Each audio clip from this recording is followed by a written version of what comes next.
La carta a los Hebreos, capítulo 1.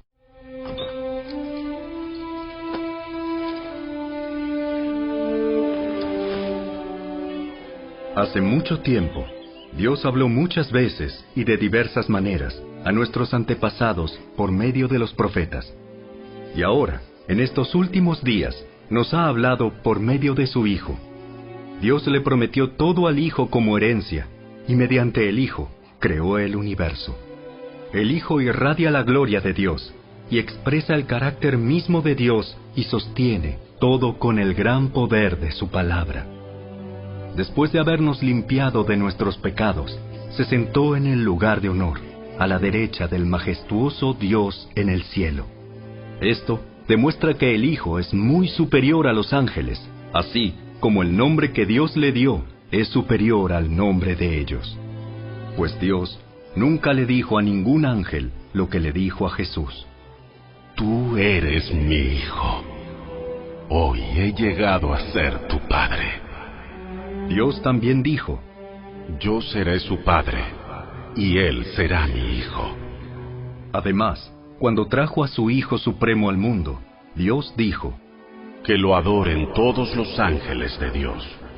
Pero con respecto a los ángeles, Dios dice, Él envía a sus ángeles como los vientos, y a sus sirvientes como llamas de fuego. Pero al Hijo le dice, tu trono, oh Dios, permanece por siempre y para siempre. Tú gobiernas con un cetro de justicia. Amas la justicia y odias la maldad. Por eso, oh Dios, tu Dios te ha ungido derramando el aceite de alegría sobre ti más que sobre cualquier otro. También le dice al Hijo, Señor, en el principio echaste los cimientos de la tierra y con tus manos formaste los cielos. Ellos dejarán de existir, pero tú permaneces para siempre. Ellos se desgastarán como ropa vieja. Los doblarás como un manto y los desecharás como ropa usada. Pero tú siempre eres el mismo. Tú vivirás para siempre. Además, Dios nunca le dijo a ninguno de los ángeles, siéntate en el lugar de honor a mi derecha, hasta que humille a tus enemigos y los ponga por debajo de tus pies. Por lo tanto, los ángeles solo son sirvientes, espíritus enviados para cuidar a quienes heredarán la salvación.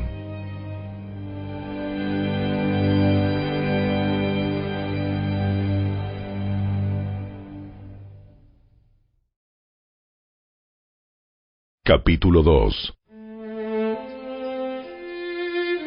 Así que debemos prestar mucha atención a las verdades que hemos oído, no sea que nos desviemos de ellas, pues el mensaje que Dios transmitió mediante los ángeles se ha mantenido siempre firme, y toda infracción de la ley y todo acto de desobediencia recibió el castigo que merecía.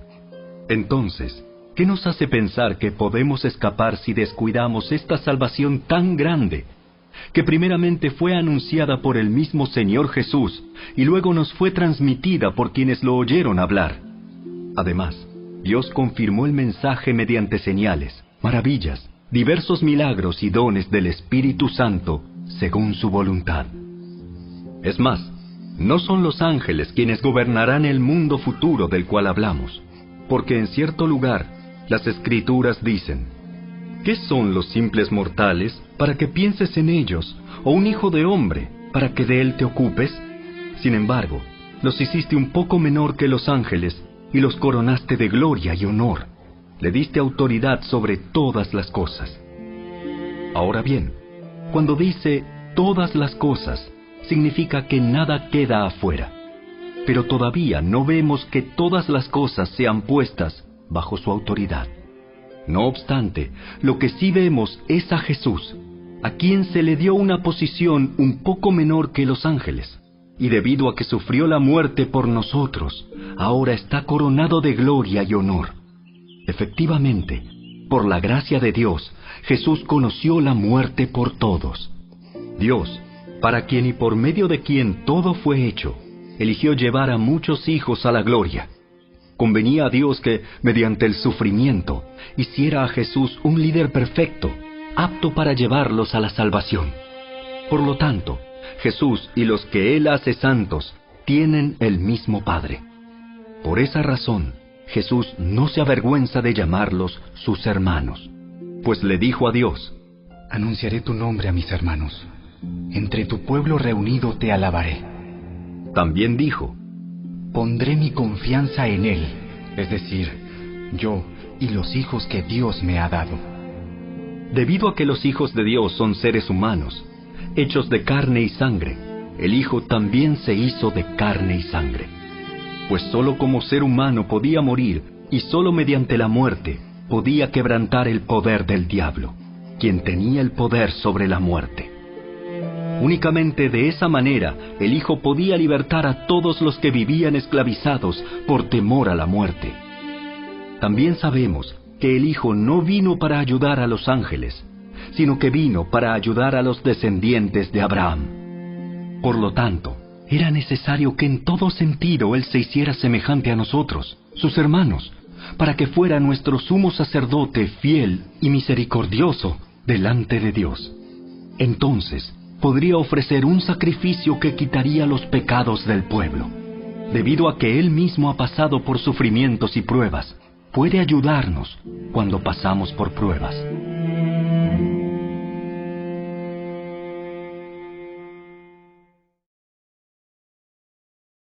Capítulo 3. Así que, amados hermanos, ustedes que pertenecen a Dios y tienen parte con los que han sido llamados al cielo, consideren detenidamente a este Jesús, a quien declaramos mensajero de Dios y sumo sacerdote.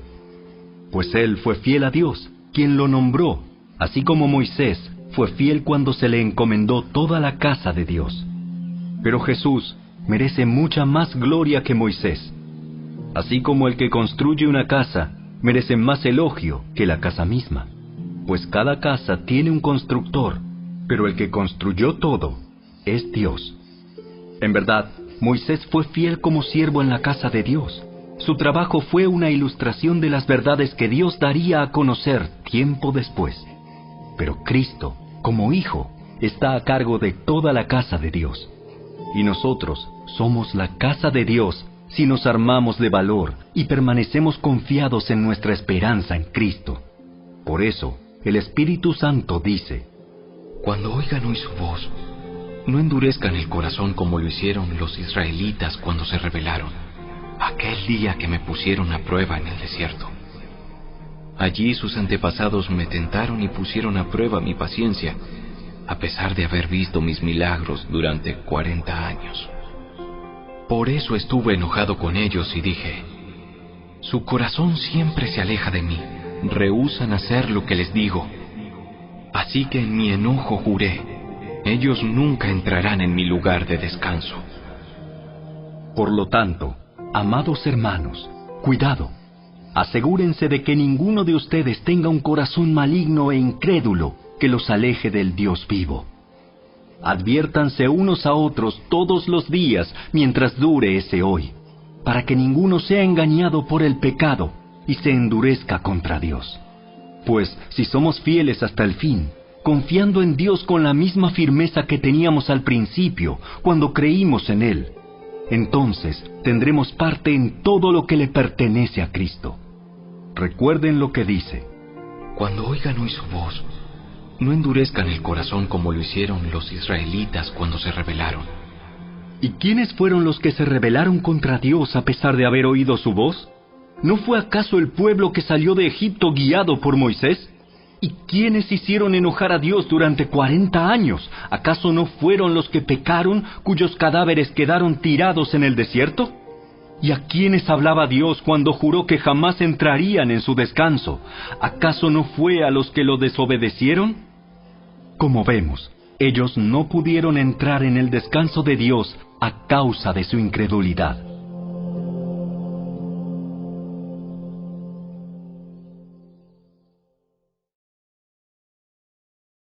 Capítulo 4. Todavía sigue vigente la promesa que hizo Dios de entrar en su descanso. Por lo tanto, debemos temblar de miedo ante la idea de que alguno de ustedes no llegue a alcanzarlo. Pues esta buena noticia del descanso que Dios ha preparado se nos ha anunciado tanto a ellos como a nosotros. Pero a ellos no les sirvió de nada porque no tuvieron la fe de los que escucharon a Dios. Pues solo los que creemos podemos entrar en su descanso. En cuanto a los demás, Dios dijo: En mi enojo juré, ellos nunca entrarán en mi lugar de descanso. Si bien ese descanso está preparado desde que Él hizo el mundo, sabemos que está preparado debido al pasaje en las Escrituras que menciona el séptimo día. Cuando llegó el séptimo día, Dios descansó de toda su labor. Pero en el otro pasaje Dios dijo: ellos nunca entrarán en mi lugar de descanso. Así que el descanso de Dios está disponible para que la gente entre, pero los primeros en oír esta buena noticia no entraron porque desobedecieron a Dios. Entonces Dios fijó otro tiempo para entrar en su descanso, y ese tiempo es hoy.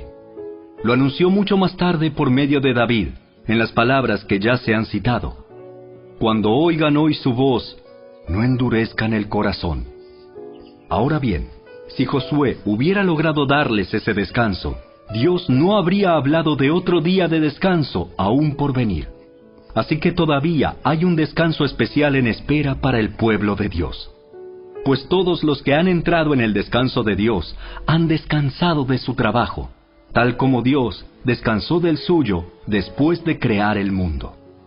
Entonces, hagamos todo lo posible por entrar en ese descanso. Pero si desobedecemos a Dios como lo hizo el pueblo de Israel, caeremos. Pues la palabra de Dios es viva y poderosa. Es más cortante que cualquier espada de 2 filos. Penetra entre el alma y el espíritu, entre la articulación y la médula del hueso. Deja al descubierto nuestros pensamientos y deseos más íntimos. No hay nada en toda la creación que esté oculto a Dios. Todo está desnudo y expuesto ante sus ojos, y es a Él a quien rendimos cuentas. Por lo tanto, ya que tenemos un gran sumo sacerdote que entró en el cielo, Jesús, el Hijo de Dios, aferrémonos a lo que creemos. Nuestro sumo sacerdote comprende nuestras debilidades, porque enfrentó todas y cada una de las pruebas que enfrentamos nosotros. Sin embargo, Él nunca pecó. Así que acerquémonos con toda confianza al trono de la gracia de nuestro Dios. Allí recibiremos su misericordia y encontraremos la gracia que nos ayudará cuando más la necesitemos.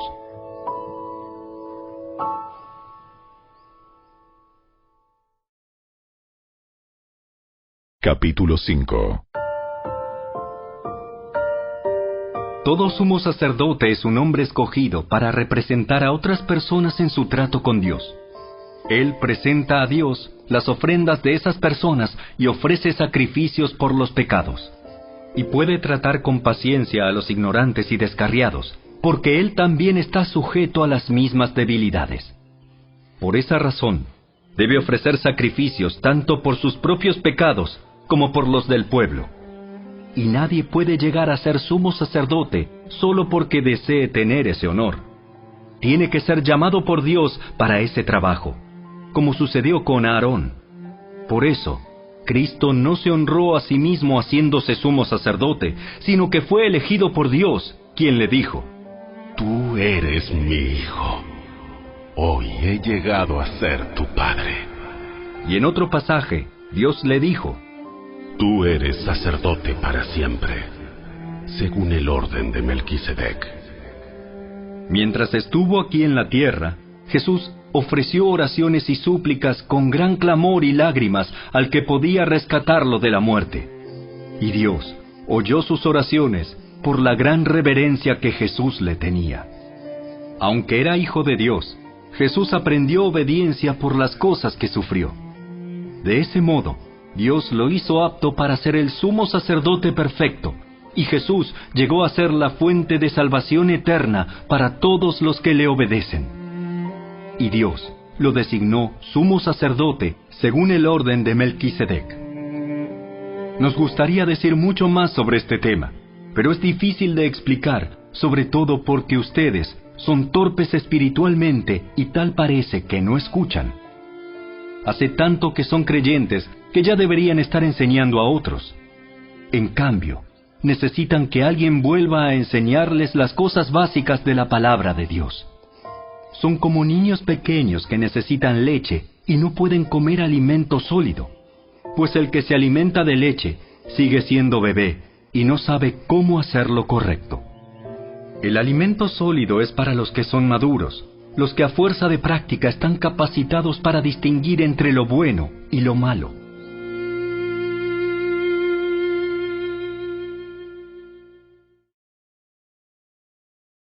Capítulo 6.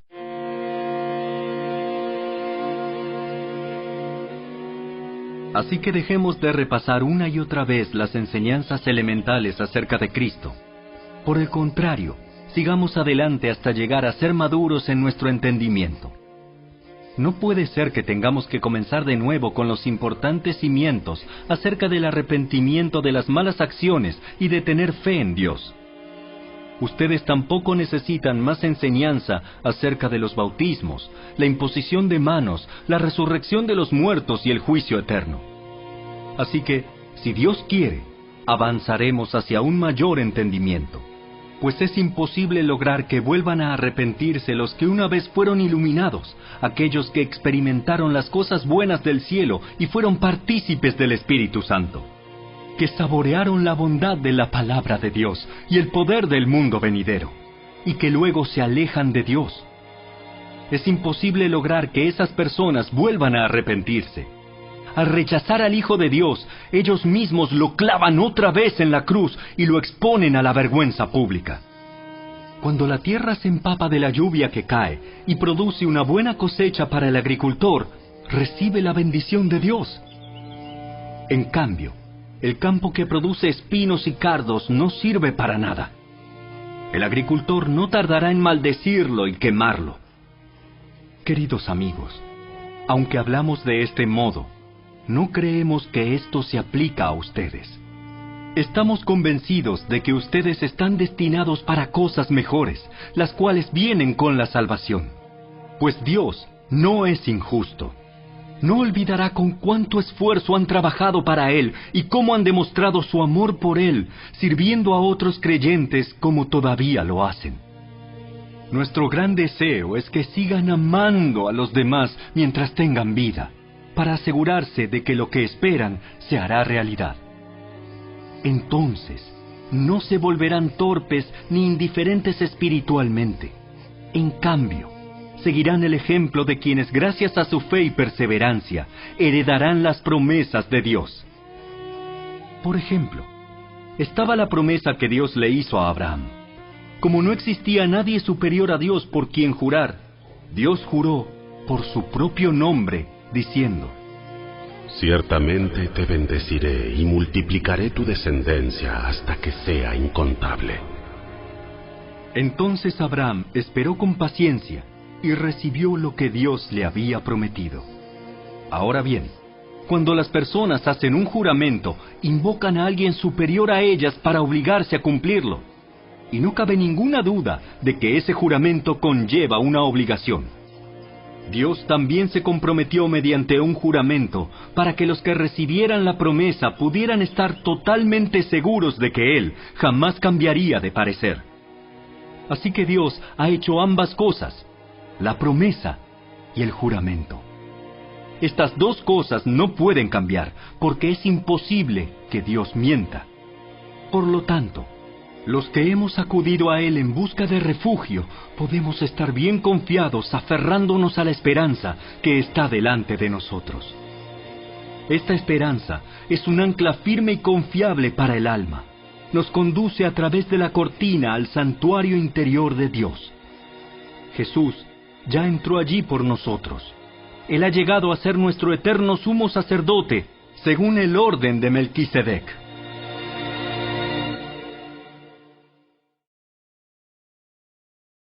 Capítulo 7.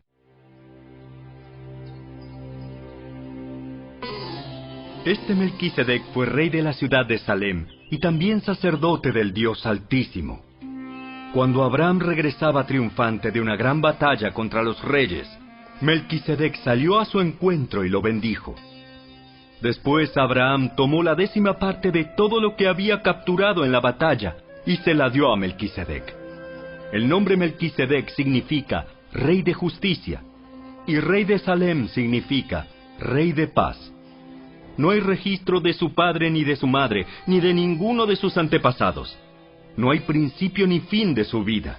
A semejanza del Hijo de Dios, sigue siendo sacerdote para siempre. Consideren entonces la grandeza de este Melquisedec. Incluso Abraham, el gran patriarca de Israel, reconoció esto al entregarle la 10ª parte de lo que había capturado en la batalla. Ahora bien, la ley de Moisés exigía que los sacerdotes, que son descendientes de Leví, le cobraran el diezmo al resto del pueblo de Israel, quienes también son descendientes de Abraham. Sin embargo, Melquisedec, que no era descendiente de Leví, recibió de Abraham la 10ª parte. Y Melquisedec bendijo a Abraham, quien ya había recibido las promesas de Dios. Sin lugar a dudas, el que tiene el poder para bendecir es superior a quien recibe la bendición. Los sacerdotes que reciben los diezmos son hombres que mueren, así que Melquisedec es superior a ellos porque se nos dice que sigue viviendo. Además, podríamos decir que esos levitas, los que reciben el diezmo, pagaron un diezmo a Melquisedec cuando lo pagó su antepasado Abraham. A pesar de que Leví aún no había nacido, la simiente de la cual provino ya existía en el cuerpo de Abraham cuando Melquisedec recibió su diezmo. Entonces, si el sacerdocio de Leví, sobre el cual se basó la ley, hubiera podido lograr la perfección que Dios propuso, ¿por qué fue necesario que Dios estableciera un sacerdocio diferente, con un sacerdote según el orden de Melquisedec, en lugar del orden de Leví y Aarón? Y si se cambia el sacerdocio, también es necesario cambiar la ley para permitirlo. Pues el sacerdote a quien nos referimos pertenece a una tribu diferente, cuyos miembros jamás han servido en el altar como sacerdotes. Lo que quiero decir es que nuestro Señor vino de la tribu de Judá, y Moisés nunca habló de que los sacerdotes provinieran de esa tribu. Ese cambio resulta aún más evidente, ya que ha surgido un sacerdote diferente, quien es como Melquisedec. Jesús llegó a ser sacerdote no por cumplir con la ley del requisito físico de pertenecer a la tribu de Leví, sino por el poder de una vida que no puede ser destruida. Y el salmista lo señaló cuando profetizó: Tú eres sacerdote para siempre, según el orden de Melquisedec. Así que el antiguo requisito del sacerdocio quedó anulado por ser débil e inútil, pues la ley nunca perfeccionó nada, pero ahora confiamos en una mejor esperanza por la cual nos acercamos a Dios. Este nuevo sistema se estableció mediante un juramento solemne. Los descendientes de Aarón llegaron a ser sacerdotes sin un juramento, pero había un juramento con relación a Jesús, pues Dios le dijo: El Señor ha hecho un juramento y no romperá su promesa. Tú eres sacerdote para siempre. Debido a ese juramento, Jesús es quien garantiza este mejor pacto con Dios. Hubo muchos sacerdotes bajo el sistema antiguo porque la muerte les impedía continuar con sus funciones. Pero dado que Jesús vive para siempre, su sacerdocio dura para siempre. Por eso puede salvar, una vez y para siempre, a los que vienen a Dios por medio de Él, quien vive para siempre a fin de interceder con Dios a favor de ellos. Él es la clase de sumo sacerdote que necesitamos, porque es santo y no tiene culpa ni mancha de pecado. Él ha sido apartado de los pecadores y se le ha dado el lugar de más alto honor en el cielo. A diferencia de los demás sumos sacerdotes, no tiene necesidad de ofrecer sacrificios cada día. Ellos los ofrecían primero por sus propios pecados y luego por los del pueblo. Sin embargo, Jesús lo hizo una vez y para siempre, cuando se ofreció a sí mismo como sacrificio por los pecados del pueblo. La ley nombra a sumos sacerdotes que están limitados por debilidades humanas, Pero después de que la ley fue entregada, Dios nombró a su Hijo mediante un juramento, y su Hijo ha sido hecho el perfecto sumo sacerdote para siempre.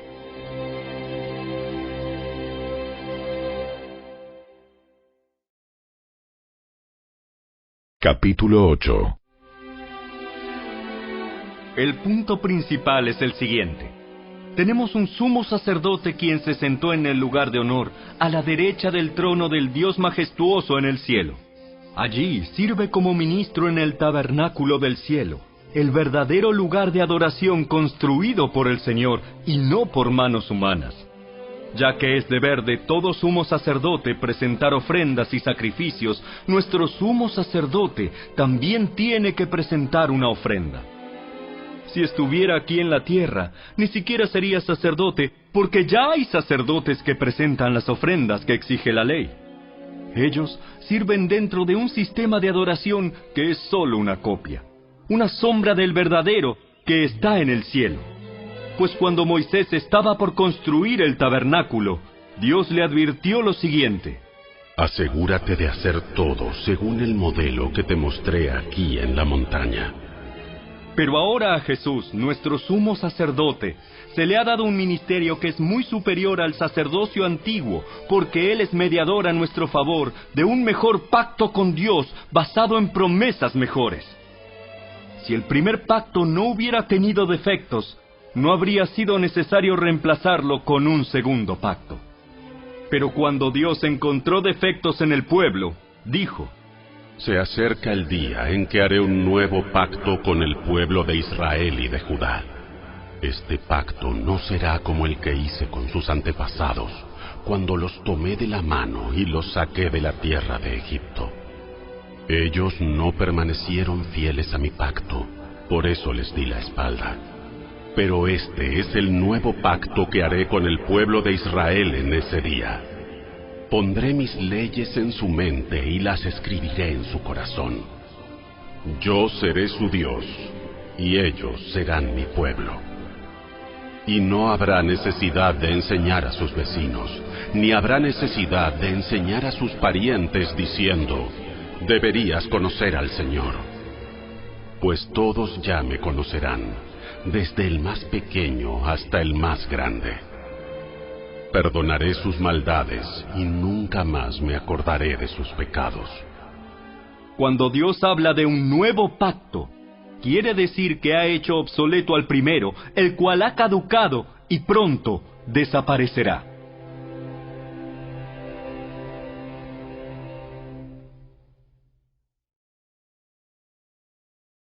Capítulo 9. Ese primer pacto entre Dios e Israel incluía ordenanzas para la adoración y un lugar de culto aquí, en la tierra. Ese tabernáculo estaba formado por 2 salas. En la primera sala había un candelabro, una mesa y los panes consagrados sobre ella. Esta sala se llamaba Lugar Santo. Luego había una cortina detrás de la cual se encontraba la segunda sala, llamada Lugar Santísimo. En esa sala había un altar de oro para el incienso y un cofre de madera conocido como el Arca del Pacto, el cual estaba totalmente cubierto de oro. Dentro del arca había un recipiente de oro que contenía el maná, la vara de Aarón a la que le habían salido hojas y las tablas del pacto que eran de piedra. Por encima del arca estaban los querubines de la gloria divina, cuyas alas se extendían sobre la tapa del arca, es decir, el lugar de la expiación. Pero ahora no podemos explicar estas cosas en detalle. Cuando estos elementos estaban en su lugar, los sacerdotes entraban con regularidad en la primera sala durante el cumplimiento de sus deberes religiosos. Pero solo el sumo sacerdote entraba en el lugar santísimo y lo hacía una sola vez al año. Y siempre ofrecía sangre por sus propios pecados y por los pecados que el pueblo cometía por ignorancia. Mediante esas ordenanzas, el Espíritu Santo daba a entender que la entrada al lugar santísimo no estaba abierta a todos, en tanto siguiera en pie el tabernáculo y el sistema que representaba. Esta es una ilustración que apunta al tiempo presente. pues las ofrendas y los sacrificios que ofrecen los sacerdotes no pueden limpiar la conciencia de las personas que los traen. Pues ese sistema antiguo solo consiste en alimentos, bebidas y diversas ceremonias de purificación, es decir, ordenanzas externas que permanecieron vigentes solo hasta que se estableció un sistema mejor. Entonces Cristo ahora ha llegado a ser el sumo sacerdote por sobre todas las cosas buenas que han venido. Él entró en ese tabernáculo superior y más perfecto que está en el cielo, el cual no fue hecho por manos humanas ni forma parte del mundo creado. Con su propia sangre, no con la sangre de cabras ni de becerros, entró en el lugar santísimo una sola vez y para siempre, y aseguró nuestra redención eterna. Bajo el sistema antiguo, la sangre de cabras y toros y las cenizas de una novilla podían limpiar el cuerpo de las personas que estaban ceremonialmente impuras. Imagínense cuánto más la sangre de Cristo nos purificará la conciencia de acciones pecaminosas para que adoremos al Dios viviente. Pues por el poder del Espíritu Eterno, Cristo se ofreció a sí mismo a Dios como sacrificio perfecto por nuestros pecados. Por eso Él es el mediador de un nuevo pacto entre Dios y la gente, para que todos los que son llamados puedan recibir la herencia eterna que Dios les ha prometido. Pues Cristo murió para librarlos del castigo por los pecados que habían cometido bajo ese primer pacto. Ahora bien, cuando alguien deja un testamento, es necesario comprobar que la persona que lo hizo ha muerto. El testamento solo entra en vigencia después de la muerte de la persona. Mientras viva el que lo hizo, el testamento no puede entrar en vigencia. Por eso, aún el primer pacto fue puesto en vigencia con la sangre de un animal. Pues después de que Moisés había leído cada uno de los mandamientos de Dios a todo el pueblo, tomó la sangre de los becerros y las cabras junto con agua y roció tanto el libro de la ley de Dios como a todo el pueblo con ramas de hisopo y lana de color escarlata. Entonces dijo: Esta sangre confirma el pacto que Dios ha hecho con ustedes. De la misma manera, roció con la sangre el tabernáculo y todo lo que se usaba para adorar a Dios. De hecho, según la ley de Moisés, casi todo se purificaba con sangre, porque sin derramamiento de sangre no hay perdón. Por esa razón, el tabernáculo y todo lo que en él había, que eran copias de las cosas del cielo, debían ser purificados mediante la sangre de animales. Pero las cosas verdaderas del cielo debían ser purificadas mediante sacrificios superiores a la sangre de animales. Pues Cristo no entró en un lugar santo hecho por manos humanas, que era solo una copia del verdadero que está en el cielo. Él entró en el cielo mismo para presentarse ahora delante de Dios a favor de nosotros. Y no entró en el cielo para ofrecerse a sí mismo una y otra vez, como lo hace el sumo sacerdote aquí en la tierra, que entra en el lugar santísimo año tras año con la sangre de un animal. Si eso hubiera sido necesario, Cristo tendría que haber sufrido la muerte una y otra vez desde el principio del mundo. Pero ahora, en el fin de los tiempos, Cristo se presentó una sola vez y para siempre, para quitar el pecado mediante su propia muerte en sacrificio. Y así como cada persona está destinada a morir una sola vez y después vendrá el juicio, así también Cristo fue ofrecido una sola vez y para siempre, a fin de quitar los pecados de muchas personas. Cristo vendrá otra vez, no para ocuparse de nuestros pecados, sino para traer salvación a todos los que esperan con anhelo su venida.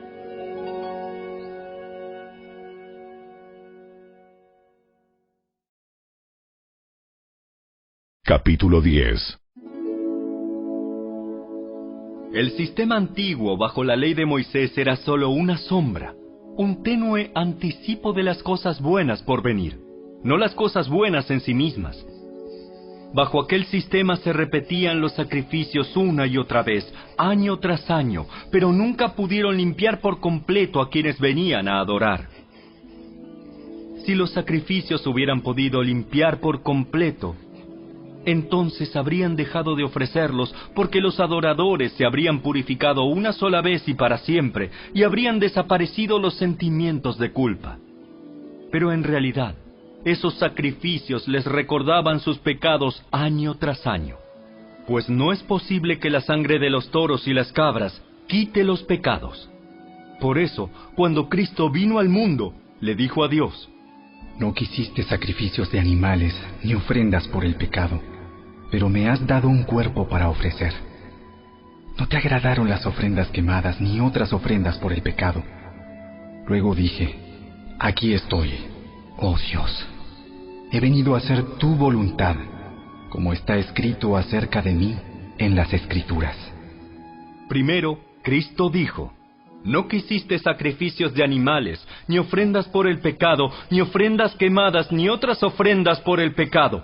Tampoco te agradaron todas esas ofrendas, aun cuando la ley de Moisés las exige. Luego dijo: Aquí estoy, he venido a hacer tu voluntad. Él anula el primer pacto para que el segundo entre en vigencia, pues la voluntad de Dios fue que el sacrificio del cuerpo de Jesucristo nos hiciera santos una vez y para siempre.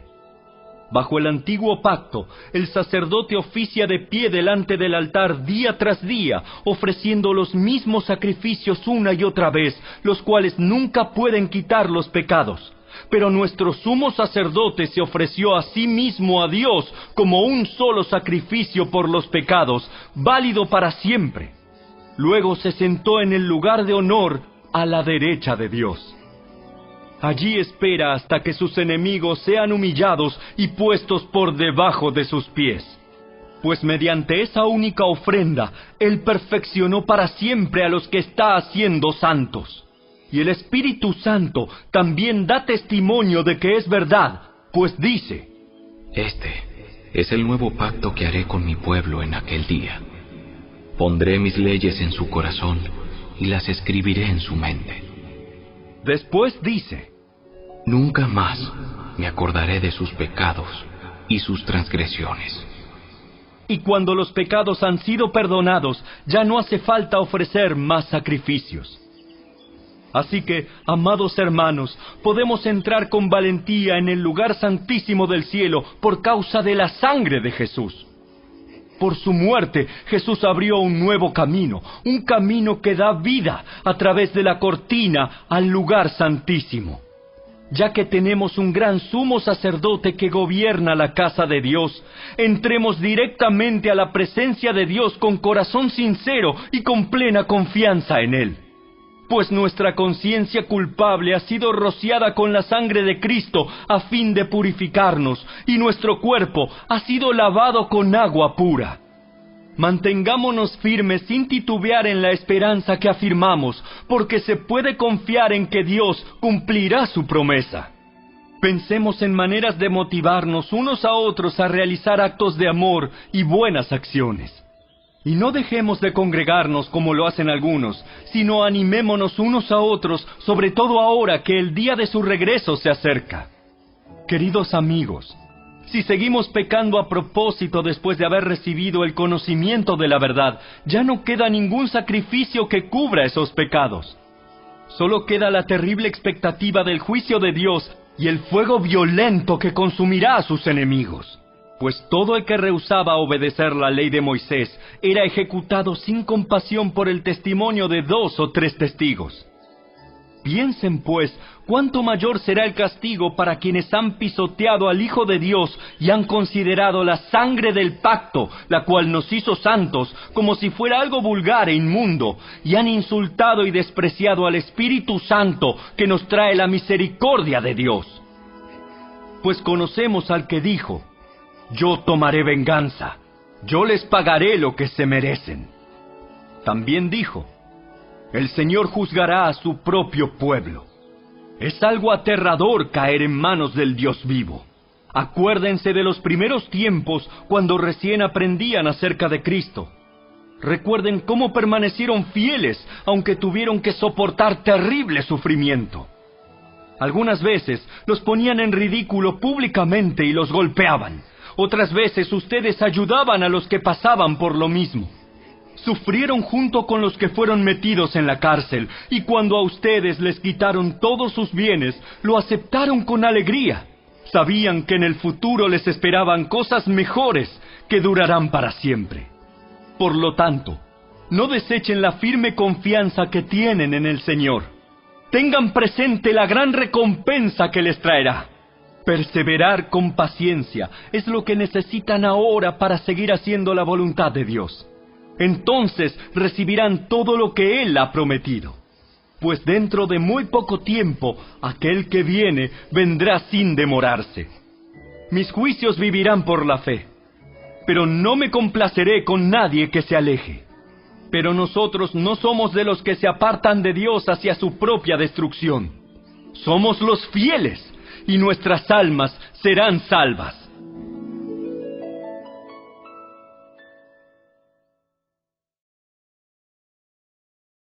Capítulo 11.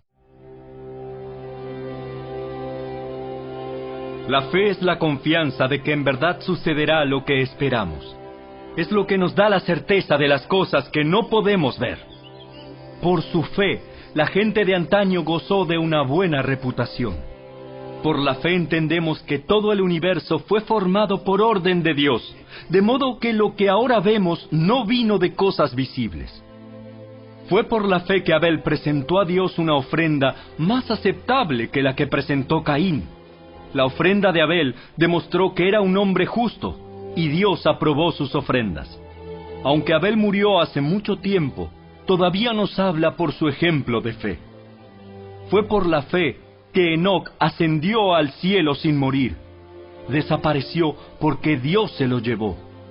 Pues antes de ser llevado, lo conocían como una persona que agradaba a Dios. De hecho, sin fe es imposible agradar a Dios. Todo el que desea acercarse a Dios debe creer que Él existe y que Él recompensa a los que lo buscan con sinceridad. Fue por la fe que Noé construyó un barco grande para salvar a su familia del diluvio en obediencia a Dios, quien le advirtió de cosas que nunca antes habían sucedido. Por su fe, Noé condenó al resto del mundo y recibió la justicia que viene por la fe. Fue por la fe que Abraham obedeció cuando Dios lo llamó para que dejara su tierra y fuera a otra que él le daría por herencia. Se fue sin saber a dónde iba. Incluso cuando llegó a la tierra que Dios le había prometido, vivió allí por fe, pues era como un extranjero que vive en carpas. Lo mismo hicieron Isaac y Jacob, quienes heredaron la misma promesa. Abraham esperaba con confianza una ciudad de cimientos eternos, una ciudad diseñada y construida por Dios. Fue por la fe que hasta Sara pudo tener un hijo, a pesar de ser estéril y demasiado anciana. Ella creyó que Dios cumpliría su promesa. Así que una nación entera provino de este solo hombre, quien estaba casi muerto en cuanto a tener hijos. Una nación con tantos habitantes que como las estrellas de los cielos y la arena de la orilla del mar es imposible contar. Todas estas personas murieron aún creyendo lo que Dios les había prometido. Y aunque no recibieron lo prometido, lo vieron desde lejos y lo aceptaron con gusto. Coincidieron en que eran extranjeros y nómadas aquí en este mundo. Es obvio que quienes se expresan así esperan tener su propio país. Si hubieran añorado el país del que salieron, bien podrían haber regresado. Sin embargo, buscaban un lugar mejor, una patria celestial. Por eso, Dios no se avergüenza de ser llamado el Dios de ellos, pues les ha preparado una ciudad. Fue por la fe que Abraham ofreció a Isaac en sacrificio cuando Dios lo puso a prueba. Abraham, quien había recibido las promesas de Dios, estuvo dispuesto a sacrificar a su único hijo, Isaac, aun cuando Dios le había dicho: Isaac es el hijo mediante el cual procederán tus descendientes. Abraham llegó a la conclusión de que si Isaac moría, Dios tenía el poder para volverlo a la vida, y en cierto sentido, Abraham recibió de vuelta a su hijo de entre los muertos. Fue por la fe que Isaac prometió a sus hijos Jacob y Esaú bendiciones para el futuro. Fue por la fe que Jacob, cuando ya era anciano y estaba por morir, bendijo a cada uno de los hijos de José y se inclinó para adorar, apoyado en su vara. Fue por la fe que José, cuando iba a morir, declaró con confianza que el pueblo de Israel saldría de Egipto. Incluso les mandó que se llevaran sus huesos cuando ellos salieran. Fue por la fe que cuando nació Moisés, sus padres lo escondieron durante 3 meses. Vieron que Dios les había dado un hijo fuera de lo común y no tuvieron temor de desobedecer la orden del rey. Fue por la fe que Moisés, cuando ya fue adulto, rehusó llamarse hijo de la hija del faraón. Prefirió ser maltratado con el pueblo de Dios a disfrutar de los placeres momentáneos del pecado. Consideró que era mejor sufrir por causa de Cristo que poseer los tesoros de Egipto, pues tenía la mirada puesta en la gran recompensa que recibiría. Fue por la fe que Moisés salió de la tierra de Egipto sin temer el enojo del rey. Siguió firme en su camino porque tenía los ojos puestos en el invisible. Fue por la fe que Moisés ordenó que el pueblo de Israel celebrara la Pascua y rociara con sangre los marcos de las puertas para que el ángel de la muerte no matara a ninguno de sus primeros hijos varones. Fue por la fe que el pueblo de Israel atravesó el Mar Rojo como si estuviera pisando tierra seca. Pero cuando los egipcios intentaron seguirlos, murieron todos ahogados. Fue por la fe que el pueblo de Israel marchó alrededor de Jericó durante 7 días y las murallas se derrumbaron. Fue por la fe que Rahab, la prostituta, no fue destruida junto con los habitantes de su ciudad que se negaron a obedecer a Dios, pues ella había recibido en paz a los espías. ¿Cuánto más les tengo que decir? Se necesitaría demasiado tiempo para contarles acerca de la fe de Gedeón, Barak, Sansón, Jefté, David, Samuel y todos los profetas. Por la fe, esas personas conquistaron reinos, gobernaron con justicia y recibieron lo que Dios les había prometido. Cerraron bocas de leones, apagaron llamas de fuego y escaparon de morir a filo de espada. Su debilidad se convirtió en fortaleza. Llegaron a ser poderosos en batalla e hicieron huir a ejércitos enteros. Hubo mujeres que recibieron otra vez con vida a sus seres queridos que habían muerto. Sin embargo, otros fueron torturados porque rechazaron negar a Dios a cambio de la libertad. Ellos pusieron su esperanza en una vida mejor que viene después de la resurrección. Algunos fueron ridiculizados y sus espaldas fueron laceradas con látigos. Otros fueron encadenados en prisiones. Algunos murieron apedreados. A otros los cortaron por la mitad con una sierra y a otros los mataron a espada. Algunos anduvieron vestidos con pieles de ovejas y cabras, desposeídos y oprimidos y maltratados. Este mundo no era digno de ellos. Vagaron por desiertos y montañas, se escondieron en cuevas y hoyos de la tierra. Debido a su fe, todas esas personas gozaron de una buena reputación, aunque ninguno recibió todo lo que Dios le había prometido. Pues Dios tenía preparado algo mejor para nosotros, de modo que ellos no llegaran a la perfección sin nosotros.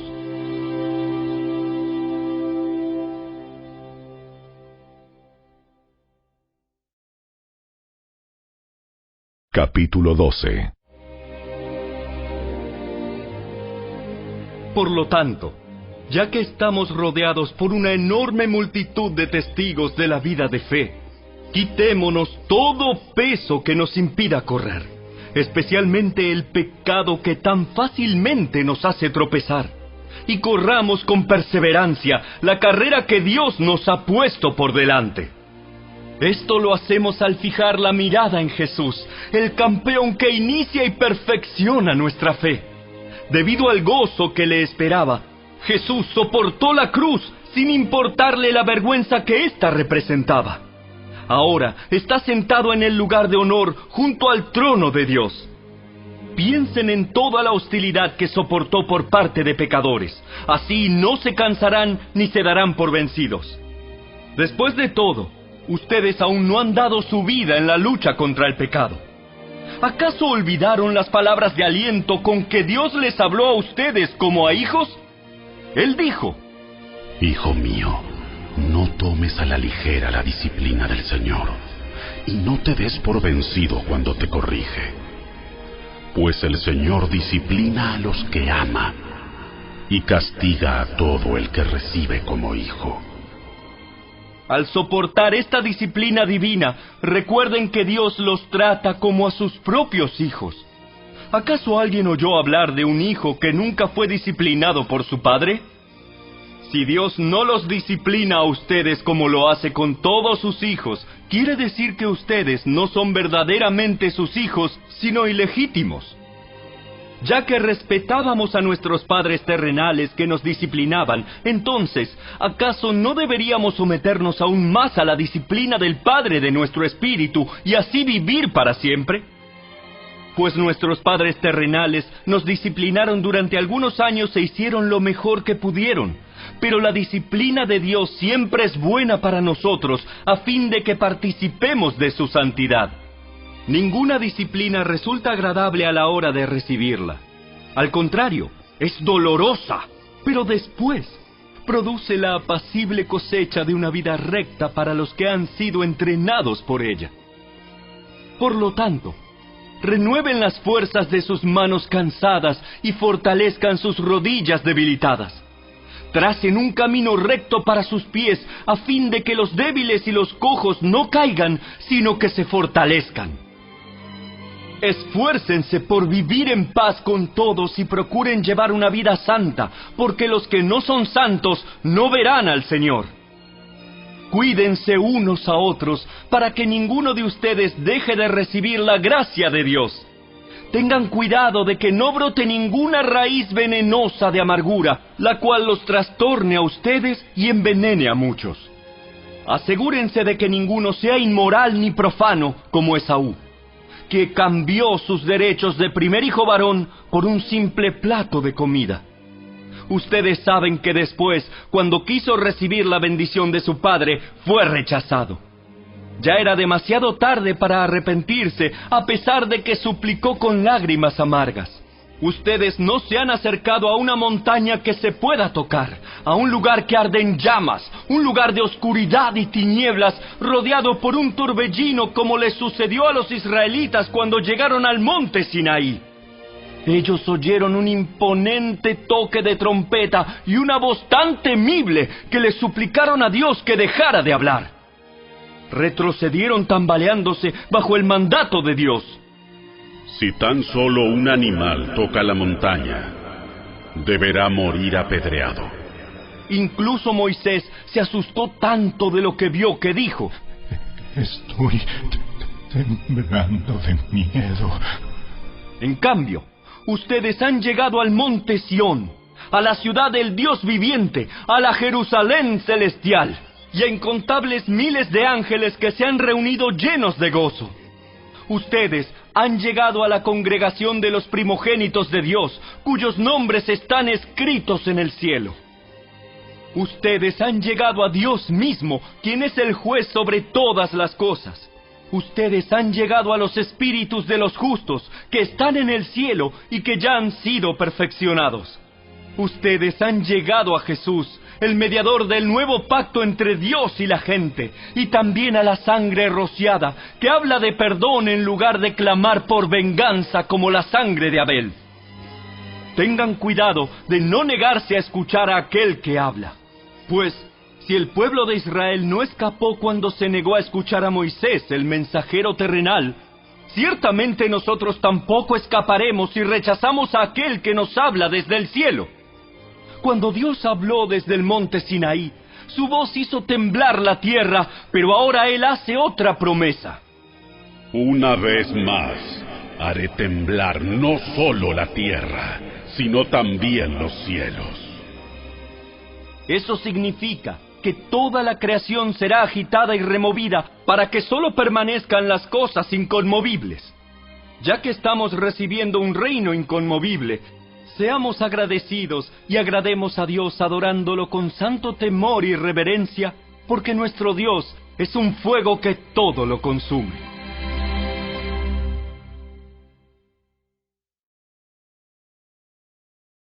Capítulo 13. Sigan amándose unos a otros como hermanos. No se olviden de brindar hospitalidad a los desconocidos, porque algunos que lo han hecho han hospedado ángeles sin darse cuenta.